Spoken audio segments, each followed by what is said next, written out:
What is now being exposed in the Vatican by the Irish government and others around the world represents a long and dark history of repression, secrecy, enslavement, fraud, and theft committed against all humanity. There is, however, a much larger and deeper story related to Ireland, one related to its ancient history that even many Irish people do not know. It is worth noting one very significant thing. The trail of all that has been stolen from the Irish people, its culture, its history, can be traced ultimately back to the highest powers within the Vatican. Veronica Keane, wife of the late Monty Keane, is connected to a foundation that bears the name of her late husband, Montague Foundation. This foundation lists as its goals to promote discoveries in alternative medicine and healing, research in eco-friendly and innovative agricultural practices, pioneering alternative energy sources, as well as communication and education through various media. At 75 years of age, she is taking it upon herself to expose the Vatican for its role in allowing Irish history to be stolen and the Irish people to be sold to England under the condition that they never find out their true history. Veronica has been targeted in the past by the cabal.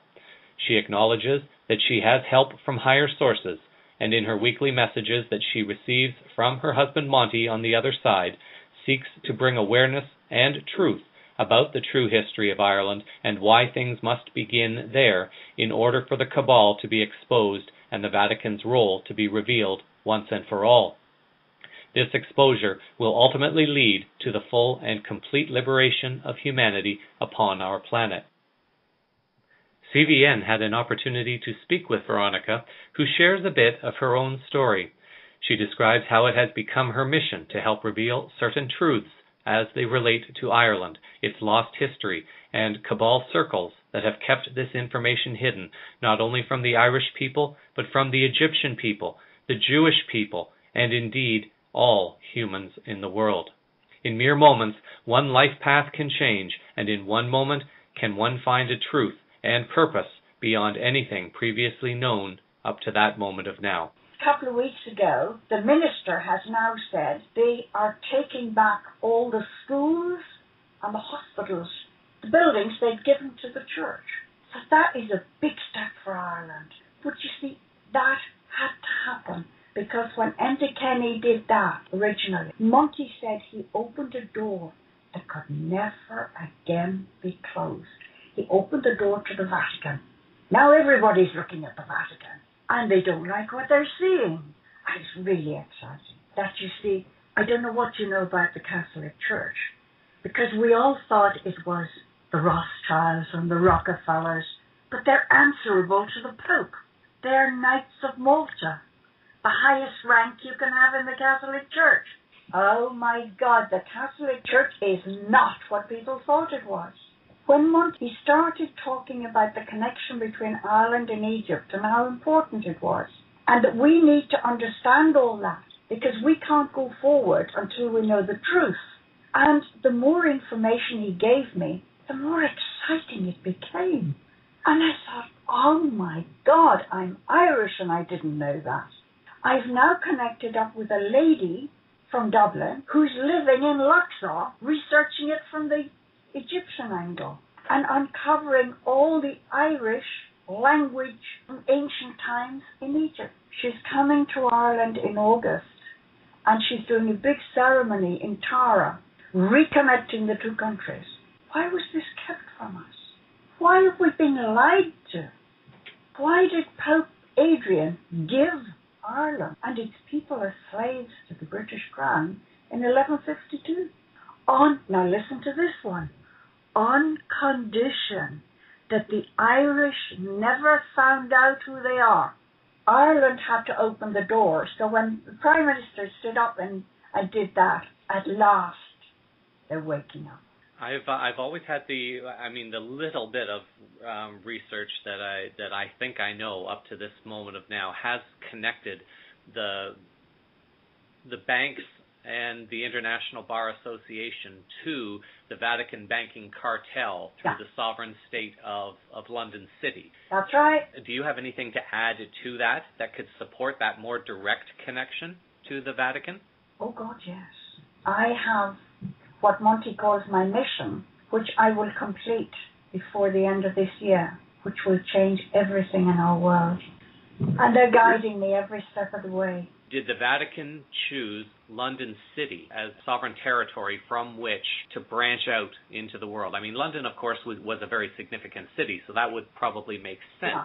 But is the monarchy involved at this point? Yes. They're all in. The Queen's answerable to the Pope. He is sovereign over the whole world, every country. And people just don't know it. What legitimation are they basing that claim on? Right. See, you've got to go back to the beginning. 2,000 years ago, the Zionists did a deal, because there were Catholics, there was a Catholic religion to start with, and then the Roman law took over, killed all the others. And they did a deal that they would take over the world. They created the myth of Jesus, Mary, and Joseph. Yes, there was a Jesus, but not what they're talking about. Jesus, Mary, and Joseph is a myth created at the Council of Nicaea. The two most advanced races on earth at that time were the Irish and the Egyptians. So it was decided to destroy the two and destroy the connection. And that is where the Vatican took over. I've got all the details. He laid claim to the whole planet. And that's when the Jews became God's chosen people. Monty says that is absolute bullshit. Sorry, but that's the only word for it. He said the God of love would never choose one race above another. That never happened. And so that's when they began working together. Now, the Zionists didn't have a history, so they wrote Bibles, and to them that was their history. But they wrote it themselves. They created it. And, Gillard Atzmon confirms all this. But what Gillard didn't know, he said they stole their history. And I said, yes, they stole it from Ireland. The Hebrew language was Hebrew, an ancient Irish language. Then they called it Hebrew. They used the exact same 22 letters today that we used in Ireland way back then. So their so-called history never happened anywhere other than Ireland. Everything started in Ireland. And for us to go forward, it's got to start with Ireland. If Ireland and Egypt were the most powerful countries at that time, why was Ireland chosen? Because everything had started in Ireland. Okay. Civilization started there. And people don't know that. I mean, the Irish went out and they taught the world. And it was St. Brendan from Kerry that found America. And they tell you, oh, no, it was Columbus. It was not. It was Brendan. And he was so excited. That's where Newfoundland gets its name from. Newfoundland. He found it. But you see, you've got to remember, the Irish way back then knew the earth was round. And the Pope was teaching you'd fall off the edge, trying to keep people in their place. Oh, the controls, you'd be horrified. And then the Vatican, they talk about the potato famine. There was no potato famine. It was a Holocaust. The Vatican decided to kill Irish people, and he sent Jesuits over there to ensure the Irish starved to death. I have all the details. It is horrific. Irish people have been brainwashed into accepting the so-called St. Patrick. He went there to kill them. I have details of killings. They were lining up the children in circles. They were doing them in circles. And he was setting fire to them to force the parents to become Catholic. That's how they converted. You either see your children burned to death or you accept the Catholic Church. The truth is appalling. What was done to the Irish is horrific. Is the quote-unquote conflict between Anglican Church and Roman Catholicism and Protestantism in Ireland, is this a doctored conflict? Yes, of course it is. It's cost the British government a lot of money to keep the Ireland like that.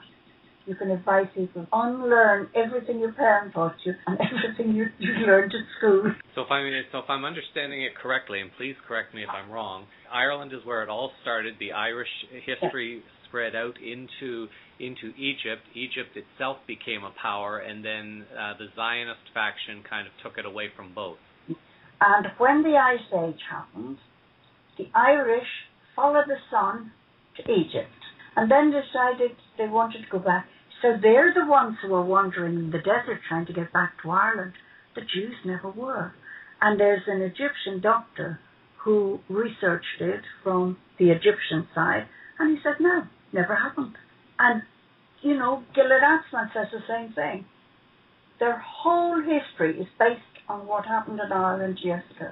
Gilad Atzmon, a jazz musician born in Israel, whom Veronica mentions in her interview, began to discover a very disturbing history about his birth country and those running it.